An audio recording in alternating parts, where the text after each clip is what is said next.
What's up guys, Cameron here from Drums and Drams, and in today's video, I'm gonna be doing my best to answer the question of whether or not Heaven Hill has gone too far, or maybe they're hitting their sweet spot with the brand new Old Fitzgerald 19-year bottled and bond release. Now, the reason that I wanna answer this question today is not only because I'm excited and I just want to drink Old Fitz 19, but I've been hearing mixed reviews about this bottle. Some people are saying that this stuff is completely over oaked, while others are kind of insisting that Old Fitz continues to get sweeter and darker and better with age. As you can see in front of me here, I've got an Old Fitz 15, which is the only bottle that I own, the only one that I've ever owned from this line, and I unfortunately paid way too much for it. I don't want to talk about it. On the left side of your screen, I've got the Old Fitz 15, and on the right side, I actually have what remains of Old Fitz 17. This is a sample sent to me, and the last review that I posted here on YouTube was actually an Old Fitz 17 review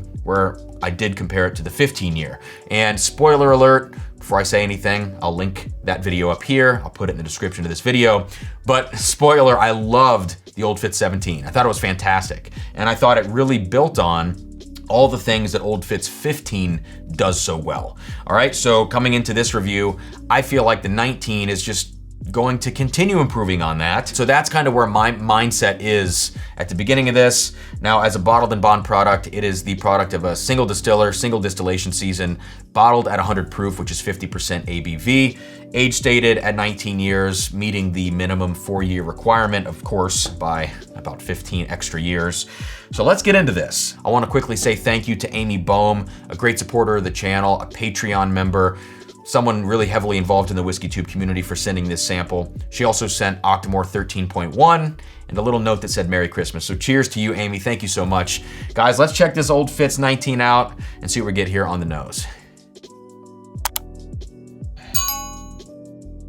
All right, so there's no denying the fact that the very first impression that this whiskey gives is that it's extremely oaky, all right? And it's sweet. It's got a lot of sweet oak components to it, but it also has a lot of bitter and tannic oak components to it as well. I don't want to sugarcoat it at all. And one thing that I'm trying to do now as I taste whiskey and make videos, do live streams, is to give you the very first impression I have, and not dig beyond a certain note that I'm kind of accustomed to. Like in this case, I could go beyond the oak and I could say, oh, I'm getting orange, I'm getting this. I want to give you the very top note that I get. And in the case of this Old Fitz 19, it is damp, dank, musty oak. It's leather, and it's just a lot of funkiness. All right, I'm not used to this from an Old Fitz product. Now, at the same time, I am getting a lot of barrel sweetness, which is coming off in a couple of different ways. First and foremost, there's a really sort of creamy and decadent vanilla note here, and that's something that King of Kentucky gives me, Evan Williams 23, depending on the batch, will give me. Really highly aged bourbons that are done well, that don't get over oaked, will give you this nice vanilla note. That is present here in the Old Fitz 19. There's a super dense, boozy caramel, some definite chocolate notes in here too, but those things are, again, kind of sitting behind those bitter, bittersweet, let's call them, oak notes, damp oak, earthiness, leather, all that kind of funkiness. And just below all of this, I would say kind of a whisper in the background. That sounded really cheesy, I'm sorry. A whisper in the background of kind of like a dark orange quality. All right, so with all that said, last thing I wanna say is that the wheat grain does come across. You do understand on the nose that this is a wheater, but it's definitely not as pronounced as a lot of the other Old Fitzes, and in particular the 15 and the 17 here. This doesn't resemble them. It doesn't have that brightness, that graininess to it, not in a youthful way, but it's just a different beast. And I know I'm rambling at this point, so let me go ahead and taste this thing. Cheers, guys. There is no denying the fact that this is a funky freaking bourbon. It actually, instead of reminding me of like an older Old Fitz 17, this basically tastes like Knob Creek 18 to me. If any of you out there have had the chance to try Knob Creek 18, it has this really heavy-handed leather note, super funky oak, which even the Knob Creek 12 and 15 has this kind of thing, but the 18, it's in your face. This Old Fitz has a lot of those same qualities as the Knob Creek 18, and it throws me off a little bit. You might say that those things sound related because both Heaven Hill products and Jim Beam products tend to have kind of a peanut note to them. But I would say as they age, and especially as they get into high age statements, Jim Beam goes a certain way and Heaven Hill tends to go a different way. And I don't expect them to converge at any point. The fact that this Old Fitz 19 is coming off like Knob Creek 18, it's strange to me, all right? But I wanna get off the Knob Creek 18 soapbox. On the front of this thing, it's all leather, it's all that funky oak. That's the first impression on the palate.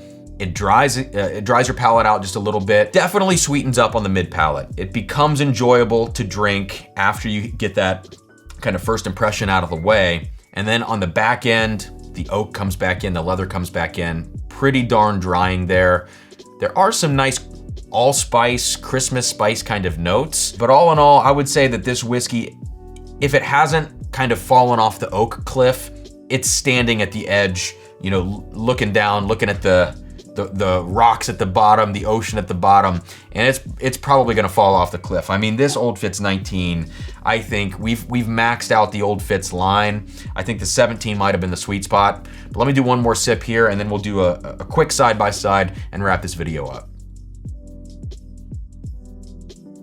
Okay, second sip on this thing, it actually does improve. The sweetness kind of starts to take over the bitterness for me, which typically on a second sip, if there is a bitter quality in a whiskey, that will overtake things over time. In this case, I actually like that second sip a little bit more. Maybe my mouth is just used to the tannin quality of this, or the tannic quality, I should say. But I still think this whiskey has gone a little bit too far. And to kind of confirm that, I do want to jump over to the Old Fitz 15. I'm gonna nose and taste this very quickly. Yeah, on the nose, this is fresh, this is vibrant, jumps out of the glass with a lot of sweetness, but also like some brighter notes. It's maybe a little too bright for a 15-year, but I think that's cool. Like, this resembles, like I said in my last video of the Old Fitz 17, this 15-year resembles some old Stitzel-Weller that I've had in a lot of ways. It has this kind of bright white cake note to it, candied grape, but it has life. And that's really what it comes down to. So let's go ahead and taste it. Yeah, a lot of peanut on the palate. Not the biggest fan of that. But again, vibrant, bright, light, full of energy. Now going on to the 17 on the nose. This thing definitely more chocolate, a little bit darker, a little bit sweeter and richer. Let's taste it.